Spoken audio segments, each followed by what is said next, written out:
And here again, every solution is based on GTO and exploitative. So even if GTO would say, okay, we have to defend queen 5 sometimes or queen 7 with a certain frequency, I think it's absolute bullshit to defend this in practice, because people are not going to be often enough creative enough to, let's say, go for a check raise with jack 4 suited. They just going to stab second barrel, potentially 3 barrel, but check raising the flop, then betting turn, shoving river, I think is quite optimistic.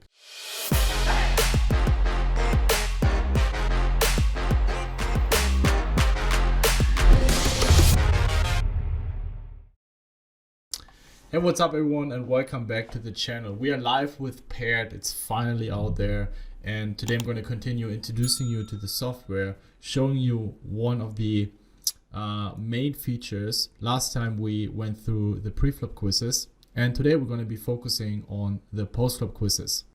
And without further ado, let's jump right into it.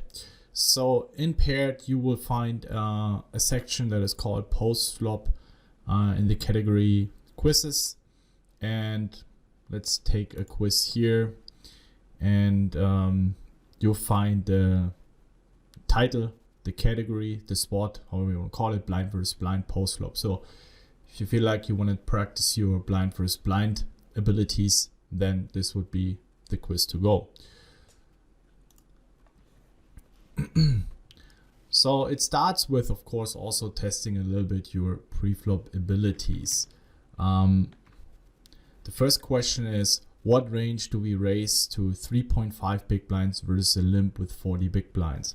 And it shows you 3 different ranges. So you need to think a little bit, okay, what kind of approach do we want to go as? And as you can see, the first one is 51%, the second is 43%, and the third is 56%. So in general, we should be raising at least 40%. This is the first indicator. Now, the first range is a little bit more around suited hands and low off-suited connectors. The second one is quite polarized. A lot of these bottom hands here, the middling part, we're rather checking. I guess it's this one, which is right. And you see on the third one would be way too linear, because we're going to be raising hands like Jack 8, Jack 9 suited, which are much better to check back with. So from the big blind, you want to raise very polarized. And you also find an explanation that gives you a few more thoughts on this spot and what you should consider playing from the big blind. Let's continue. So now, since we raise, we face a 3-bet, so a limp 3-bet. Now the question is, what hands do we defend, either all in or call versus an 11 big blind 3-bet? This is actually quite tricky. I guess it's for sure the first or second. The third would be to lose defending hands like queen 10 off or queen 9 off, in case we raise those preflop, of course. So if we raise preflop, what range do we defend? The first one strikes me as a little too tight. I can't see us folding a hand like ace 5 suited or queen 10 suited. So it has to be this one, even though I would probably sometimes raise fold queen jack off. I think the suited connectors are fine here to defend. And again, another explanation here on the bottom. You can pause the video and read through if you wish like. Let's jump to the next question. So you can take your time, you can read through the explanation, you can check the ranges. And if you want to have a closer look, we can just simply go into the ranges for this respective spot. And this is actually a feature that I wanted to show next time, but we have a very, very cool range here, because I find it extremely annoying that in most viewers you have to, let's say you want to look small blind versus big blind, you have to select another gun fold, another gun +1 fold, another gun +2 fold, MP fold, hijack fold, and it's always 10, 15, 20 seconds that you need to invest in order to get to this respective spot. So here we can just instantly click on big blind, and then we have the big blind versus small blind strategy, right? This is now facing a raise first in, so what our counter strategy would be, and you of course can also select versus limp, right? And then you can have a look for different stack sizes, or if you wish to see, hey, okay, I actually want to jump back, what was again the cutoff versus MP cold calling range. Zack, here we go. It's instantaneously there. You have your range tree here on the right side. If you would like to navigate through the range tree, or you can also navigate here. So if you want to check you're in MP and you face a 3-bet from small blind, here we go. 40 big blinds, 30 big blinds, and it's a very, very convenient navigation. Let's continue with the quiz. So now, since we check back, you can see the pot is small, so we check back the flop. How big do we bet our queen X? No matter which queen X. Do we bet between 50% 66? Do we bet 1/3 to half pot or 2/3 to full pot? As you know, very often in position, we actually want to do a lot of 1/3 betting, clearing out equity, and then start betting big on the turn. So it would be tempting to select the second option, but I think this is a spot where we should be betting very, very big. And the explanation, draw a board, strong hand, put in money. Will have a lot of hands that are unelastic, whether you bet 1/3 or full pot. Hands like ace jack, jack 10, jack 9, ace 10, king 10, 10 deuce suited are all going to call a big bet as well. Go for value. So in this dynamic boards, with your strong holdings, you definitely want to bet big. Next question. We bet 2/3 pot and we face a check raise to 8 big blinds. Which queen X do we defend? Do we defend all queen X? Do we defend queen 8 and better, or only queen jack and better? So I think here in this spot, most players, if they, let's say, have something like jack 5 suited, I think from the small blind, they would just go ahead and bet. And here again, every solution is based on GTO and exploitative.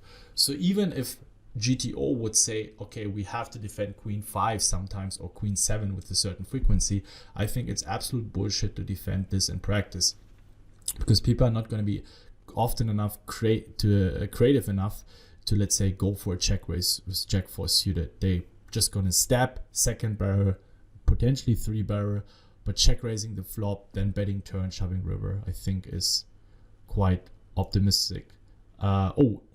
Actually, queen jack and better. Yeah, I would have thought at least the gut shot would be fine to call once, but even the better play would be only queen jack and better. So it gives you a very sharp understanding how to approach these spots when we face them in reality. Yeah, I actually like it. I think this is a spot where you probably burn a lot of money by being too sticky against check raises. How do we proceed with our queen X on the turn? We bet 3/4 all our queen X. We bet pot all queen X. We check the worst queen X and keep betting queen 6 and better with full pot size. The pot is now around 8 big blinds, and I would definitely bet pot all our queen X. Even if we have queen 3, again, his range is very unelastic. Yep. Again, villain has so many auto calls, also against a big bet, so we have to go for hardcore value. And this is something that we pay a lot of attention to, that we teach you in the software, how to use the right sizings, especially with your value hands. Big pot size bets, over bets, and this is something that people still don't understand, that the win rate, the return of investment in poker comes from your value hands. I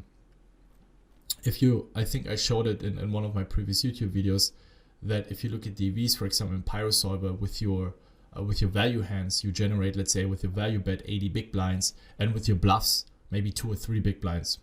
So you need to understand that most of the money, like not even most, almost all the money comes from your value bets, and only a tiny fraction comes from generating some additional profit with good bluffs. But the best players in the world understand how to maximize their value with their best hands. So please keep that in mind. The river is the 4, and what is the worst queen X we bet for value, regardless of the sizing? So we want to think about, okay, are we still going to bet queen 3? Are we still going to bet queen 7 and better? So do we at least want to have queen 3 and queen 5 beat, or are we only going to bet 2 pair plus? I would say any queen should be a value bet here. Yeah, this is a spot that most players would fuck up. Actually also says in the explanation, of course, I'm helping creating those quizzes, so I'm actually a little disappointed that I got one question wrong, to be honest. Don't be scared to go for thin value. This guy has a jack 10 and he levels himself. I block jack 8, king jack. We can have perceived backdoor flush draws. We can barrel an 8 with a gut shot. We can barrel a jack or a king high gut shot. There are just too many potential bluffs. So if he has a good ace 10, king 10, he knows he's top of the range. If he's jack 10, 10, 8, we should definitely go for a value bet here.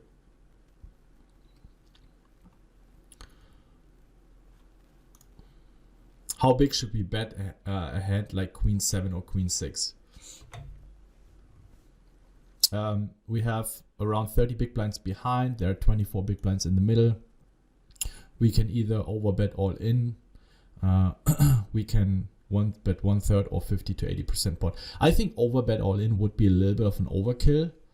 We might start value towning ourselves against, he can still, he can for sure have some slow plays. Maybe he has a pot controlled queen 8, queen jack. Of course it's possible, but it's 80% of the time he's going to have a 9 or 10. He can also have 10-4 suited or 9-4 suited or something like that. So I think 50 to 80% pot to give him some sort of decent odds with his 9 or 10 to call us. Yeah, makes sense. And also, as you can see here, there's going to be a leaderboard. So all the friends that you're following or in the system, it's going to show the highest scores for each respective quiz. What hands should we bluff 2/3 pot? So now 8-3 to 8-6 if we opt to triple barrel it, not blocking the backdoor flush draw. King 3, king 6, not blocking the backdoor flush draw. Jack 3, jack 6, not blocking the backdoor flush draw. I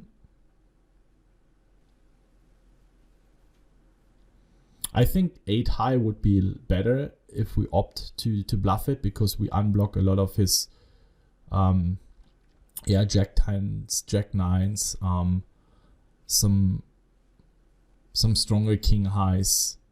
So I mean, I don't think king 8 is going to check call twice though.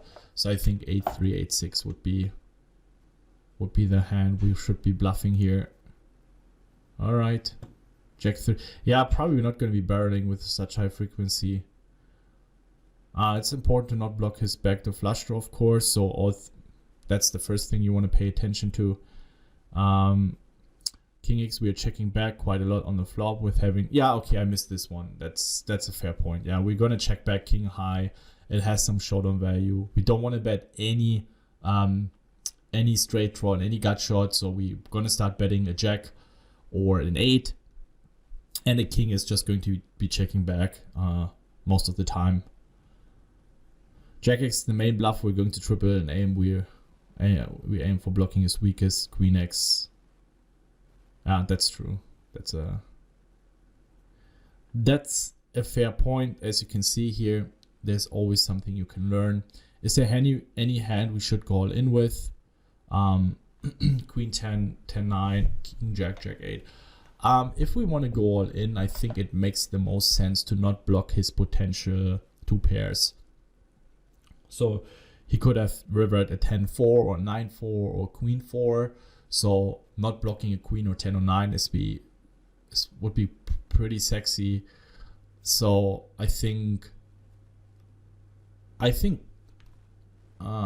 maybe this one has 2. I think 10-9 and king jack should be, So as you can see, also sometimes 2 answers are possible. Sometimes we have quizzes where there's only going to be one answer. You have the option to select multiple, but there's not going to be 2 answers, the correct ones. But then you have quizzes, you will find 2 correct answers. So you just have to really always consider, okay, 2 answers might be correct. So here in not blocking the queen is very important. Of course, 10-9 is quite big, because if he has queen 8, queen jack, he's not going to fold against an all-in. So 10-9. And we want to maximize our EV by shoving all in. Even though we are overbetting. That's it for today. This was the introduction into our post-flop quiz section. You will find many more post-flop quizzes where you can train your abilities. I like the mix between GTO yet applying exploitative concepts, how poker is really being played in real life and not just some theory stuff. It prepares you. It's a good method to warm yourself up before a grind. And next time I'll introduce you to not sure how we're going to do it for the video section, but we can at least do the hand breakdown / hand analysis section, where you can analyze hands, break down hands, and share it with others, and also study a little bit more, or showing a little bit more in depth the range viewer or the range trainer. All right, guys, I hope you guys enjoyed it. If you do enjoy this kind of content, drop a like, helps growing the channel, and really appreciate it. And if you have any questions, drop it in the comments. If you want to find out more, there's going to be links in the descriptions. We're going to be running, I think, a sale for a month or 2 months at the beginning, because we're going to be adding more content, of course. And also that's the first time we are releasing the software. So here and there might be some little hiccups. So everyone who puts the trust into us, of course, gets rewarded. But we're going to be increasing the price at some point, you know it from our other courses. And of course, it's also software which we're going to be updating on a regular basis, adding fresh and new, short, concise videos into the video sections, which will also include quizzes. Stay strong, guys. See you guys in the next video. That was Bencb. Ciao, ciao.